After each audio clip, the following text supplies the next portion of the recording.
Bonjour à tous, bienvenue sur Buzz TV. Alors, I am choquée des messages que Sarah Lopez a reçus parce qu'elle avait annoncé qu'elle faisait le ramadan. Je vous laisse avec sa réaction.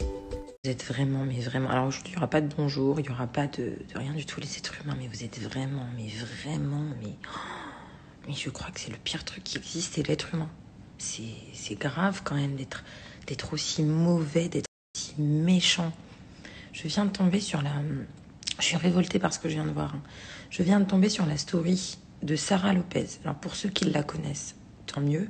Pour ceux qui la connaissent pas, il faut savoir que c'est une jeune femme qui a participé à des programmes, à différents programmes de télé-réalité et que j'ai eu l'occasion de recevoir dans mon émission à plusieurs reprises. C'est une charmante personne. Il s'avère qu'elle fait le ramadan cette année et donc elle parle sur ses réseaux. Elle a reçu plein de commentaires et plein de messages en lui disant « Mais tu te prends pour qui pour faire le ramadan ?» et ceci, cela. Mais pour qui vous prenez en fait? C'est ça que je comprends pas. Une personne qui a envie... Je vais finir mon petit coup de gueule calmement. Je ne vais pas m'énerver, surtout pas aujourd'hui. Quand une personne a envie de faire une démarche, a envie... je trouve même pas les mots, parce qu'en fait, j'ai envie de dire que des trucs sales, en fait. J'ai envie de les insulter, ces gens. Je trouve ça fou de juger une personne. Sarah Lopez, elle a décidé de faire le ramadan. Elle a décidé de faire son propre cheminement. Elle le partage en toute sincérité. Elle est, elle sait, elle est consciente qu'elle est exposée au jugement, aux moqueries, aux insultes, mais elle l'a quand même fait. Voilà, elle l'a quand même fait parce qu'elle l'a fait avec son cœur, parce que ça lui parlait, parce que ça lui faisait du bien. Et elle l'a fait aussi pour partager son expérience.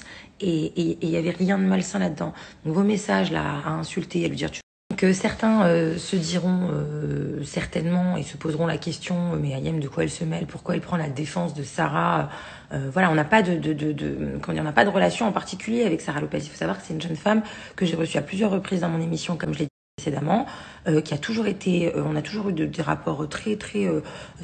Voilà, ça a toujours été très cordial, ça a toujours été une fille qui a toujours été agréable, polie avec moi, et je pense que ça a toujours été réciproque.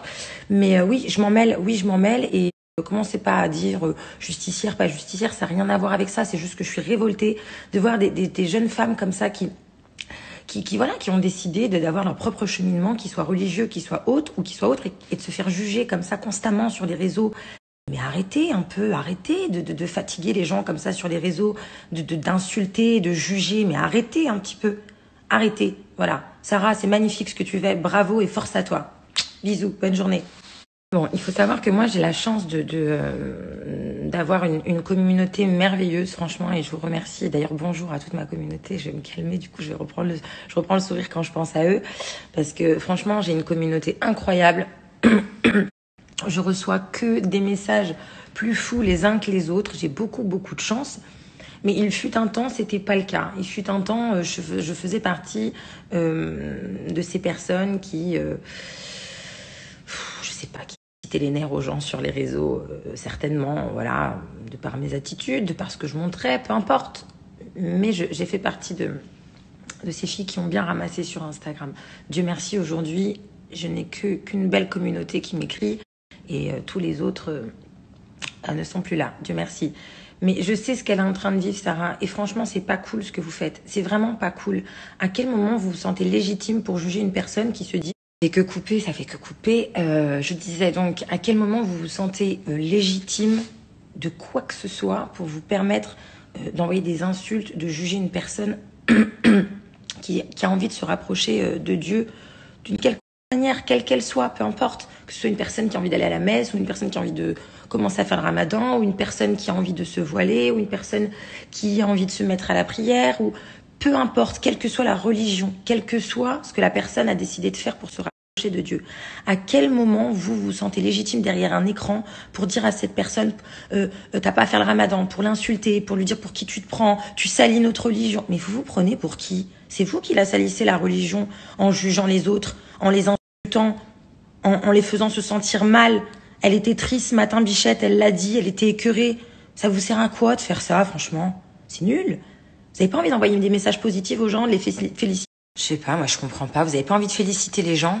Vous avez pas envie de prendre votre téléphone et d'envoyer des messages positifs avec des bonnes ondes, des messages encourageants? Je comprends pas. Je sais pas quelle sensation ça vous procure, qu'est-ce que ça vous fait quand vous êtes là à écrire. Mais arrêtez, c'est nul. C'est nul, ça n'apporte rien si ce n'est que faire du mal à la personne en face. Et j'ai même pas le sentiment qu'à vous, ça vous fasse du bien. Donc il faut arrêter cette déferlante de haine sur les réseaux, il faut arrêter ces jugements constants. Il faut laisser les gens tranquilles. Si les gens ont envie de faire le ramadan, ils font le ramadan. Si les gens n'ont pas envie de faire le ramadan, ils font pas le ramadan. Vous êtes personne pour juger, vous n'avez pas à juger. Gardez votre haine et votre méchanceté pour vous, qu'on soit bien d'accord. Et je parle de manière beaucoup plus générale. Moi, Dieu merci, aujourd'hui, je ne vis plus ça sur les réseaux. Mais je parle de manière générale. Tous ces gens qui se font insulter là, arrêtez. Franchement, arrêtez. Envoyez des messages de paix, de joie, de bonne humeur, de félicitations, d'amour. Croyez-moi, c'est beaucoup plus gratifiant. Bon voilà, je vais pas péter mon câble toute la matinée. Je pense que vous avez compris le message, pour la plupart en tout cas, et puis pour les quelques autres qui continueraient à aller insulter les gens sur les réseaux. Écoutez, ma foi, continuez de perdre votre temps, continuez de faire du mal aux gens gratuitement, mais sachez que ça ne vous rendra certainement pas meilleur. Ça c'est une certitude. Voilà, ceci étant dit, hier j'ai vécu une expérience très très compliquée à l'équitation. Du coup je me suis fait très très mal. Aujourd'hui je suis pas du tout en grande forme, j'ai des douleurs un peu partout. Donc voilà, je voulais vous dire de faire attention à vous, de prendre soin de vous, parce que la santé, il n'y a rien de plus important. Et on s'en rend compte que quand on se fait mal ou quand il nous arrive un truc. Et c'est très très important. Faites attention à vous. Quand je dis faites attention à vous, c'est vraiment à chaque partie de votre corps. La plus infime partie de votre corps est importante. Et on a tendance à banaliser ça au quotidien quand on est en bonne santé. Et hier, je me fait très très mal. Aujourd'hui, j'ai très très mal. Et je me rends compte, je prends conscience à chaque fois un peu plus de l'importance de notre santé, de l'importance de chaque partie de notre corps. Et voilà, donc faites attention à vous, prenez soin de vous. On a tendance à se rendre compte de la valeur des choses ou des gens quand on les a plus. Ou en tout cas quand ça va mal. Donc voilà, je voulais vous faire quand même cette petite story aussi pour vous dire, prenez bien conscience de la chance que vous avez. Dites tous les jours merci, soyez plein de gratitude. Merci pour tout, pour la vue, pour nos sens, de vos pieds, de vos doigts, de votre bouche, de votre nez, de vos joues. Soyez reconnaissants de tout. Voilà, c'est tout. C'est tout ce que je voulais vous dire. La gratitude. La gratitude, c'est juste merveilleux. Parce qu'on aborde le quotidien et la vie d'une autre manière. Quand on se dit « Dieu merci, je suis en bonne santé », je vous assure que toutes les autres choses autour, que ce soit le matériel, que ce soit les conflits, que ce soit la méchanceté des gens, tout vous indiffère. La seule importance, c'est que vous soyez en bonne santé, que les gens que vous aimez soient en bonne santé. Et le reste, c'est secondaire. Voilà. Je vais aller bosser parce que j'ai plein de choses.